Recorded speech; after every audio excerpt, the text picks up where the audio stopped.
Thank you. You want me to edit the video too? Hey, what's up? This is JC. Fuck you.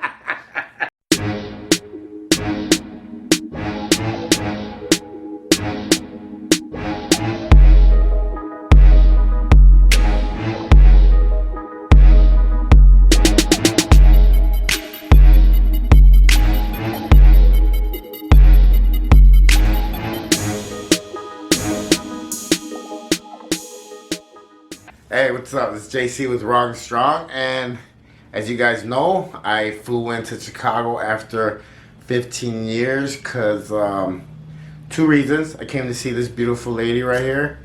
I'm a low 7, but whatever. And I met my daughter for the first time in 23 years? 23 years. That's So, amazing. I'm so happy for you. It was pretty cool. But I wanted to talk about, you know, we hear so many prison stories about guys. Yeah. So we never hear like the woman's side of how they do time and what is that, Orange is the New Black? It's nothing like Orange is the New Black. No? No. Are you sure? Pretty sure. I mean, it was a pretty cool show. I've only been a few times, but don't take my word for it. I'm sure it's exactly like TV. Okay, so I mean, can you share your story with us? Like, Yeah. how was it in there? How your first day? Well, the first time I got locked up, I was 17. It was for criminal possession. It was for criminal sales of a controlled substance. I sold to another kid I went to school with. He overdosed. He didn't die, and thankfully he didn't die. And it was just kind of a vicious cycle for me to go back on parole violations. You know, so I would do little stints here and there, nothing that got my attention. You know, I was completely fine with going up. So were you just getting into more trouble, or were you like obsessed with making more money? So yeah, I started selling drugs at around 13. I was selling weed and then upgrade to pills, and I was dead broke growing up. Just really, really poor family from upstate New York, and I was literally obsessed with money. I didn't want to be broke so much that I was willing to take any risk necessary to make money. And to me, the worst thing you could ever be was poor. You know, I thought that was just horrible. Worst thing ever. Ironically, as the years progressed and I was making more and more money, the more money I made, the worse I felt. The more money I made, the deeper my addiction got, the deeper my depression got. And, you know, it got to the point where I wanted to take my own life because I was so miserable and I felt like I didn't know a way out. I didn't know how to get sober. I didn't know how to live without drugs. I didn't feel comfortable in my own skin. And I was very lucky to get arrested 3 weeks pregnant. So at the time I didn't see any luck involved. I was completely miserable and shocked to the point where I'm like, I know how to go to prison. I don't know how to go to prison pregnant. That's a whole thing that I had never seen before, that I didn't know how to handle. I had seen people come through pregnant before, but when it's not you, you don't really understand. So I was in complete denial that I was even going to have this baby in prison. So you had your baby while you were incarcerated? Yeah, I had her in prison, and I had 2 days with her in the hospital. And there's a story on my channel. It's really difficult to talk about, but 2 days after my daughter was born, I'm chained to a bed. Cops came in and said, Kent, it's time to go. And I was holding on to the baby crib, and I told my daughter, I'll be back for you. And the cops physically had to take me out of that room. I was not okay with leaving her. It was like mama bear kicked in, my instincts kicked in, I can't leave my daughter, and it was very traumatic for me. And I remember them grabbing me and throwing me down in this wheelchair because they have to get me out of this hospital. And I was in so much pain because they had literally left me in the bed for 48 hours. After you have a baby, you're supposed to get up and move around to heal. I was chained to a bed for 2 days. There was no getting up and around and moving. So when I even tried to walk, I was walking with a limp because I felt everything on one side, not the other. The epidural was wrong. I mean, this was just a shit show, you know? So when I got back to the prison, the intake officers were asking me questions and I wasn't able to talk. I had extreme PTSD and postpartum depression to the point where nothing was coming out. I was kept in the infirmary for 2 weeks, and finally I snapped out of it and I said, you need to get the fuck over this, Jessica. You need to get over this. You need to get back to general population and fight to get your daughter. Take these classes, try to get time off, and get back for your daughter. So I'm very blessed to say I have full custody of my little girl. She was a little over 2 when she finally came home, but I did the damn thing. And congrats for that, because a lot of people don't, a lot of people fall and they don't, I guess they don't get up, or they don't really care to get up, or, I don't know. It's just, everybody has their own story, everybody has their own, rock bottom. But, it's good that you actually took that and actually used it as motivation to actually want to change and get better, because look at you now. You're like fucking awesome. You're fucking awesome too. You're killing it. That motivates me. Doubt motivates me. Pain motivates me. And I've just learned every single time I've had an obstacle thrown at me, I just readjust. If I fail, I just readjust. I just keep getting back up over and over again. And I think that stamina endurance is rare. It's hard to find in people these days. But if I did it, if I am finally off of paper after a decade, there's no reason why you can't get off paper. Or if I'm sober for 8 years, there's no reason why you can't be sober too. It's a lifelong battle, but it's one that you can win. And I know that because I'm living proof of that. And so is JC. I was thinking about starting a gang with like all sober ex-felons. Maybe we shouldn't call it a gang. Just thinking out loud. A group, an organization of just like badass motherfuckers that just did the damn thing. Yeah. Got up, dusted the dust off, and then started all over again. Because I always tell people that I love to connect with people that have been through stuff like, similar to my situation, and have gotten up, changed their lives, because we have PhDs in fuckerism. Yeah, in New York we call it fuckery. Yeah. So we have a PhD in life. Mm-hmm. And, I'll never forget, like, when I first got home, I went for a job interview, and I was really, really nervous. It was the first time I was wearing slacks without going to court. And I can relate to that too. the lady was like, she noticed that I was nervous. And she was like, JC, why are you nervous? And I was like, I have something to tell you. And she was like, let me guess. You're a felon? You're a felon, and you just got out. You kind of look like a felon. And I was like, yeah. And she was like, well, you know what? I would take you over any kid that has an associate's degree or master's degree. You know why? Because if I drop you off at nighttime on 16th Street in Roosevelt, it's a bad area in Phoenix, but 16th Street in Roosevelt, the next day you'll be there with a mink and some food. Yeah. So she's like, I would pick you out of everybody because Smart woman. I know that you would work your ass off. And I think that people like us have been through stuff like that. Because, think about it. You went through all that pain. And I know it had to be fucking painful to leave your child right there. Something that was inside of you for 9 months. Yeah. It's a piece of you.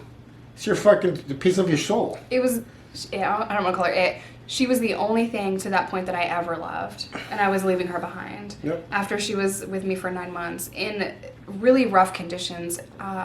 Baby daddy had a lot of enemies and a lot of girls that he had been with and I was in jail with and then eventually prison with, and that was awkward and difficult. So, prison, even if you're a female, prison is dangerous. It can pop off at any time.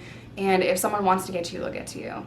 So I was constantly stressed, but then I was trying to tell myself not to be stressed because I can't throw hands. I have to rely on people that are with me in case something goes down, and I have to rely on people that I wouldn't necessarily choose to associate with in the street, just to kind of have my back. So there were times where I was tripped and my friend had to, step in because in jail and in prison, especially when you've done time before, it's just like an instinctual thing. If someone puts their hands on you, you want to just throw hands and fight back, especially when you're trying to protect your unborn child. Mm-hmm. I was so mad in that situation, but my homegirl stepped in and took care of that. So yeah, it was a 9-month-long war zone to me, especially in my mind, that I was going to have to do this, and I dead ass thought I was going to be fine. I thought, you have had 9 months to prepare for this. You got it. You're tough. You're strong. You can do this. And then it happened. And I didn't handle it well. It was very traumatic for me and very difficult. Well, you did the damn thing. You're still doing it. I watched your videos with your babies, and they make me laugh. I smile because people don't realize that, when we're running the streets, the last thing you think about is family. Oh yeah, for sure. You're thinking about how you're gonna get high again, or how you're gonna drink, or how you're gonna make money, and you're just, you're missing like the big picture. And I stress so much about it now. Family. If you don't have one, build your own. I tell a lot of the guys that I go see is, if you can't do it for yourself, then do it for your kid. Because they deserve to like have a better life than you did. You know what I mean? And it's pretty hard. I mean, I have 5 kids. Yeah, 5. It's a lot. And God has a sense of humor. He gave me mostly women. So Listen, tough guys always get girls, and I think justifiably so. It softens you up a little bit. I might have another 2, but that'll make it 6, 7. I could do Do 7. you have to just count from 5 to 7? So, Just fucking with you. family is very, very fulfilling. I can't explain it. It fills your soul in a different way. I'm pretty sure that's how you feel now when you see your babies in the morning, or when they piss you off. I'm not really a morning person. No, I'm so blessed to have those babies. They're funny, they're hilarious, they're so smart, and I'm very, very blessed. I think what you said a minute ago is so true. You don't see the lasting effects of that life until you're 30 and old and on the other side, and you're like, oh, dang, I was really running the street that hard. You don't think about wanting to vote. You don't think about wanting to own a gun legally or hunting or any of that. You don't think about family. You don't think about anything. I really thought, like, who cares about voting? Why is that even a concern? Who cares about a job? I have a job. I'm a drug dealer. I have money. You never even stop to think. People are not going to rent to you and you're going to have kids. People are not going to want to hire you and you have kids to feed. So I never in a million years thought I'd live to see the age of 30. Thankfully, I'm still here. I don't know how. But yeah, I thought I'd die at 25. I'd fizzle out. My drug addiction would win. It would take me, and I would be this really missed soul. No one would have cared. Like Tupac. Yeah. Drugs really lied to me.